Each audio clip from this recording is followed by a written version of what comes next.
It's like I get that extra octave in my voice. That's it. We're up and running, baby. All right, we're up and running. Hi, everybody. Welcome to Elite Ageless Mindset. I'm Nick Best, and this is Jon Andersen, and we're here again this week. We're here every week, every Sunday, to help you guys be accountable to yourselves, to us. We're accountable to ourselves, to each other, to you guys. So this is one big accountability drill. This live stream we do is we have some great conversations, some helpful information. But if you guys want to take it further, we've got basically a coaching program, training and nutrition, that you can dive into. We've set it up to be very affordable in these tough times, and you even get a free week trial if you want to check it out. So if you're interested, click the link below. That being said, we are going to talk about recovery, because Nick and I both understand that this is one of the biggest. People miss this more than anything. Like, one of the things I'm going to go right for the jugular, brother. One of the things that I make the joke of is, it's not really a joke, but it catches people's attention. The most anabolic agent we have access to is sleep. Yeah. You know, people hear the word anabolic and their mind goes in all sorts of crazy places. Doesn't go to sleep. That's for sure. But that's the number one. You could have the best diet, the best training, the best supplementation, the best whatever. You're not sleeping, it don't matter. Yeah, you're not going to grow much if you're not sleeping. It just doesn't work out. So jump on that one, brother. Come out of the gate with that one. Yeah. So sorry, I'm a little stuffy today. Yeah, sleep's like, that's when your body's putting itself back together. You're not moving, you're not doing anything. Such a good way to put that, brother. It's putting itself back together. Yes. That gives you the downtime to let everything heal and grow and come back together. You get in your REM sleep. You know, that's when your growth hormones, stuff like that. So especially when you get into the deep sleep. So it's really important that you do get into a deep sleep. You know, that's when your body does what it does. That's when the healing process is.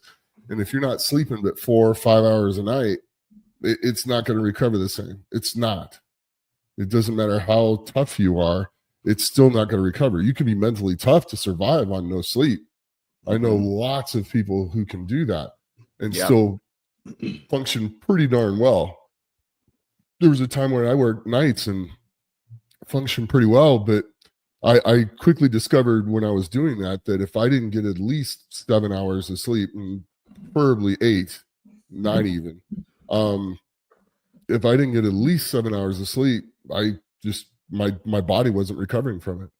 And so I really had to find ways of forcing myself to get that sleep that it needed and schedule my time and stuff like that to make sure I got the rest that I needed. And boy, did it make a difference when I did. It really did. I blacked out the windows.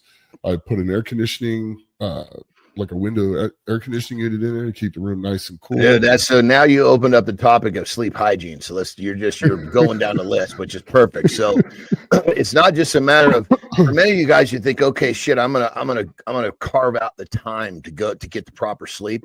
And you might be putting in the time, but you're not getting the result. It's because you got to look at the hygiene portion, which means this, what Nick just started. Is it dark? Is it cool? There's a bit of a routine that you have to create. And don't get bothered by the word routine. You know, just some shit that you repeat that your body starts to recognize that helps it know when it's going to sleep. You develop that circadian rhythm and your sleep gets more efficient. You know, when you can lay in bed for 8 hours and not sleep and get up, feel like shit. Your circadian rhythm's on point. You get in some good sleep for 8 hours, you wake up, you feel like $1 million. So the little investment of making sure it's dark and cool, I'd say those are the two biggest things. What do you think, brother? Yeah, it has a massive impact. And I mean, like, there's so many different types of window coverings and stuff like that. But the funny thing is, the simplest stuff was the easiest. I took white paint and painted the window. Then I took black paint and painted the window. So it looked white from the outside, so my neighbors and everybody else didn't get mad because it looked bad. And really quick, for everybody that's not quite so hardcore, you don't have to paint your windows. You can just go to Home Depot, get yourself some blackout shades, and you're going to be fine. So don't think that we're suggesting going to Sherwin-Williams to buy a gallon of paint to paint your windows to sleep better. Nick I was making sure I got it done. He was going all the way. It was going to be that's what it was going to be dark in that room. Yes. I didn't want any light. So plenty of ways to block the light, but now keep in mind that's just from outside. You also got to think about what's inside the room. Like I think they call them vampire lights. These little bitty lights that are on clocks and everything. It's crazy. If you go in your room when it's dark outside, close it down and make it as dark as you can, and you sit there for 10 minutes, your eyes will adjust to the dark and you'll start to see the light that's there. Because it takes a few minutes for your eyes to adjust to the dark. But then once that happens, you start to see these little bits of light, and you'd be surprised they're probably everywhere. Yeah, the little green light on the charger for your CPAP. Yeah, yeah. Put a piece of tape over it. Tape over it. Yeah, I mean, it's pretty rare that people use alarm clocks, but alarm clocks, you know, that red light or whatever the color of the numbers are. You know, I would back in the day before cell phones had alarms. I used to I had the same thing. I had my alarm set, but I would have tape right over I wasn't using it for time. I was using it to wake up because I didn't want those numbers giving light into the room. But this is really, really key. You're setting yourself up to sleep well. It's not just saying, oh, I'm going to give it more time. You know, it's kind of like saying you can make the time to invest into your meal prep or your training, but are you actually using the proper knowledge inside that time to get the results you're looking for? Yeah. And a lot of times, no. So, you know, these are things that are going to make an impactful difference. I mean, even if it's 2%, a 2% raise in anything is huge. Yeah. Especially compounded daily. Over time. So over time. Yeah. And it makes a big difference. I mean, just sleeping a little bit better makes the difference between foggy head and clear head. Yeah, it really does. On this sleep thing, let's go just to kind of the outskirts of it.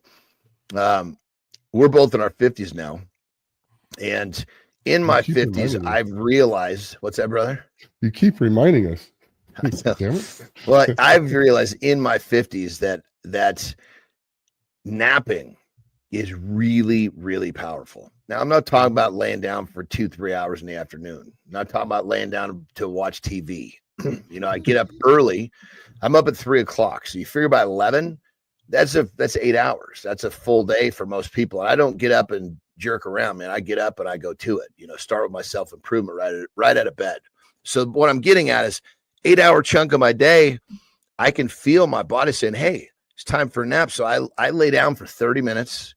I put something in my ears and my ear, like something positive, somebody, you know, talking some positive shit, and I fall asleep. I might only be asleep for 10, 15 minutes, but I wake up and it's like all of the rust, so to speak, got dusted off me, and I'm ready for the second block of my day. Now, that's just me, but what I'm getting at is my formula in my lifestyle. That 11 o'clock nap makes me much more productive, but also really helps my body's ability to recover. So do you nap at all, brother? On occasion. I don't really get the time to do that too much anymore. I just kind of try to get to bed as early as I can now. Yeah. But last night, I think I was in bed by 9 o'clock, which is early for me. Well, and then I would say that the next thing in this whole thing is people have alarms to wake up, but rarely do they have alarms to remind them to go to bed. Set that second alarm. And it's not like, okay, you got to drop what you're doing. That alarm goes, oh, shit, I lost track of time. I better start getting ready for bed. That's all it is, a reminder. Yeah. But now if I'm sick, like I was the last couple of days, I do take naps. I slept on and off the other day, the whole day.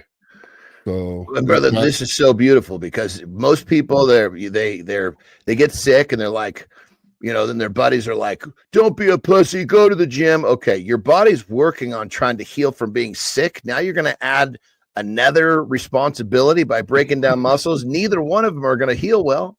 If you're sick, don't go to the gym. Now, I'm not saying do nothing. I'm a huge connoisseur of blood flow. Blood flow actually help you heal from anything.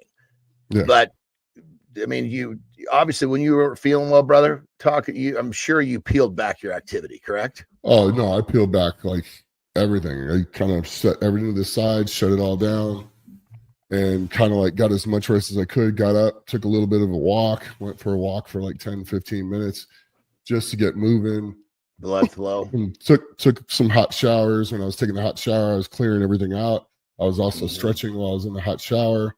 Plus, I just felt better in the hot shower. So I was stretching and doing those things in the hot shower. Then I go lay back down and go try to take another nap. Yeah. I mean, and that's the sleeping is the number one way your body heals. So for a recovery, this is the ticket. I'd say that as we kind of drift away from sleep in this topic, brother, I'd say the next thing that I think that people tend, and it goes kind of what we're talking about with you being sick, you know, is that lost you. We lost Jon for a minute. I bumped my mic. Am I back down? So, we lost Jon. Next thing is, you know, if you've been training really hard and maybe you got a lot of stress, or maybe you're working really hard, but you can just feel that you're kind of beat down. Don't listen to the gym bros. Oh, you just got to suck it up and go to the gym. Some days a random day off is like fucking magic. You'll go back the next day and you'll feel great. You'll be stronger. You'll have a better attitude. So what's the marker of I need this random day off? Because it's, for most people, getting there every day is the challenge. Well, once you've got that pattern nailed down, then you've got to start looking at the other side. So what I say, and you describe how you, like if you're trying to describe to somebody how to recognize that feeling when they get that random day off, I go about like this. I say, look, if you feel like you got hit by a truck, meaning you're just sore everywhere. It's like you don't really have a place you're not sore. It's not just your muscles, it's your whole being. That's a random rest day. Yeah, that, and maybe sweating when you're sleeping, you know, and you can't get cool, you can't cool off enough, and your body's just really fighting to recover. That you've overtrained a little bit, and you need to take a day off. Yeah, kind of like those two biggest things. Those are clear telltale signs. When you get after it a little too hard in a session, you'll also find it's really hard to sleep that night. Yeah. Well, no shit. That's a very good one. Like nasty deadlifts or squat days. Just realize that's not going to be that could be a challenge. It's not going to be a good sleep day. Yeah, you've got your body so wound up for sure. Now, but one thing too, guys, remember, some of you guys, you're still working on getting to the gym enough to be able to need to utilize the stuff we're talking about. For those of you guys that are going regularly, for those of you that are following our plan, if you're going regular and following our plan, those plans are designed to get you to a point where you're going to need to take these random days off. There's a lot of work in there. Yeah. And that being said, just realize that these little tricks of the trade is what we're here to teach you guys. You know, these are the little details that you start. They don't seem like much till you put them all together and do them regularly. And this is the magic. It's the accumulation of the small things put together over a long period of time that end up making a huge difference in the long run. Like I said, if you sleep a little bit better and you pick up 2% from that, and then you're training in the way you're doing it, you pick up another 2 to 3% from that. Over time, 5% over years, huge, puts you so far ahead of everybody else. That's if you can do that for a decade, you're probably going to be an elite. World class.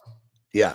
I mean, it's just that simple, because if you look at the elites, I mean, look at Nick and I, we've been doing this shit. We're in our 50s. We've been doing this for 40 years plus. You're hard pressed to find people that 40 years, 30, a little tougher. But when you find people that have really committed to something like this for even a decade, those people are freaking good. Yeah. You know? Yeah. So they're good. They're healthy. They feel good. They're functioning well. I mean, the goal at the end of the day is to feel better every day, function better every day, and be able to do things, you know, into your 70s, 80s, and even 90s for that matter, and still be able to function. Yep. At the end 100%. Of the day, you know, we took things to the extreme, competing in strongman and professional wrestling and bodybuilding. Those are powerlifting. Yeah, powerlifting. Those are things that just you get out there. But those habits, those processes, keep us healthier as we get older. So, brother, I say all the time, man, I've done well for myself on a business level, right? I've had multiple 7-figure companies, a slew of 6. And I'd say right now, I would not have the success in my business or my financial life had I not done what I did athletically, because the habits I developed athletically were transferable to my financial life. It's literally, I mean, it's crazy. Like, if the joke I always make is, if you decided you wanted to do some sort of a competition, and maybe you'd never lifted a weight before, and it took you 2 years to start to learn to lift weights, learn your diet, and compete. The habits that you formed to get to that competition in that 2-year period of time, if you were transferring those into starting and running a business, you would make $1 million, period. End of story. It's that simple. 100%. Yeah. The moment, whatever you decide to turn your focus on, yes, and you apply that to whatever you focus on, you're going to be great at it. It's just that simple. Yeah. I mean, it's whatever you make the decision on what you want to go after, you're going to go after it with a ferocity that people just can't understand. One of the sayings that I remind myself and I remind my clients is, hey, the magic you're looking for is in the work you're not doing. Now, some people know the work they're not doing. Other people are putting in the work. There's just little bits of work that they're not aware of. And that's where Nick and I come in. Because for you, those of you guys that are putting in the work, and you just like this sleep thing, if you dial in this sleep thing, the amount of work in dialing in your sleep hygiene is very little. There's some freaking magic in there. Now, you weren't choosing not to do it. You probably just didn't know it. So that's the beauty of these talks, is we're uncovering all these little things that, for the most part, not really difficult to do, but have a huge return. Like in this recovery thing, some of the smallest little investments of your time we're suggesting are going to give you the biggest return on your overall well-being, performance, and all the above, So we got sleep, brother. We've got obviously taking a random rest day when you feel like you need it. We've got making sure that if you're recovering from a sickness, you don't train. What would be the next element of recovery that we should uncover here? I mean, where do you? Well, we can dive into nutrition. We can dive into nutrition because you got your nutrition, and then you got your physiotherapies and stuff like that. Getting your massages. Yeah. And let's go in order. Granted, someone that's doing all that stuff, he needs to be doing everything else first. Correct. That's the icing on the cake. You don't go get the therapy if you're not doing the shit you're supposed to be doing. Right. Well, next will be your diet and nutrition. Yeah. So I would say that nutrition is going to be another one of those really, really massive things that you could do, probably even some small tweaks to give you a big, big difference. And I would say the first thing that I would like to keep things simple. Try to eliminate junk food, processed food, and really, really intense sugary type foods. And that alone will then, it's saying no to that, which is really saying no to more of the food that will help you recover. Right. And obviously, if you're working with us in our program, you'll see that the diets are going to be, the performance you're going to get from those diets are going to be crazy. And, keep in mind, it's, we're all about big, strong, and lean. And if that's the formula you're looking for, that's what that diet's going to do for you. that's what you're going to get out of it. Yes. Food is a tool. Food is a tool. It's everybody's uses as a pleasure thing. And every once in a while you can do that. You can go out and have a nice steak somewhere. You can go out and have a nice dinner somewhere every once in a while, not every night. You need to eat as a tool. It's a way to accomplish purpose in your health. So food is a tool for your health. It's not, if you're using that to get pleasure out of more than what you should, then you're going to have a problem with eating. And that's where I would say, are you trying to please your taste buds, or you're trying to please your goals? Right. Because usually you're having a hard time pleasing them both. Yeah. No, that's for sure. At an extreme level. Because I mean, granted, like I enjoy my food. Like, man, I had a nice steak this morning for breakfast, and that shit was good. I mean, I was watering at the mouth eating that thing. But keep in mind that I could go, if I wanted to eat like an asshole, I could eat some sugary thing that would taste great to my taste buds and do nothing for my goals. So like a stack of pancakes with tons of syrup all over it. Yeah, that to me, that would be like heaven for my taste buds, but it would wreak havoc on my body physically and would not help me do what I want to do. So that's a great example. So you can still enjoy your food when you're eating for purpose. Let's make sure that's clear. Yeah, no, it's just you're going to get away from the junk and the processed foods and stuff like that. Yeah. Well, I think in terms of recovery, we tagged the big points. What do you think, brothers? Anything that we left out of here? Because we want to keep these talks really simple, straightforward, and effective. So there's some really easy takeaways for you guys. So I think we've got, in terms of, unless we want to dive into physio, which we know that's a whole different story. You know, I think this is the basic stuff that I was going to say. This is the basic stuff that you can kind of maneuver and tweak simply and get a lot of return on your investment of time, and that's what we're all about. Yeah. Well, I think that's pretty much got it. What are words of wisdom, brother? Get a good night's sleep and you'll feel better. There we go. Good night's sleep. Yep. And I would say the easiest step to do that is to start to have a semi-set bedtime. That will be your first step. Jon's idea of setting an alarm for when you need to go to sleep is a fantastic idea. And remember, it's not, oh my God, I got to stop what I'm doing. I have to stop having my dinner with my family. It's like, oh shit, there's the reminder. I need to be in there in the next 30 minutes. Yeah. Pretty simple stuff. That's it. Well, that being said, everyone, thank you again for checking us out. We're going to be here every week to basically help you guys reach your goals. And that being said, we'll see you next week. Same time, same place. See you then. That was fun. People get some use out of that. Yeah, if you don't sleep, you're not growing. It's just that simple. Yeah, I think there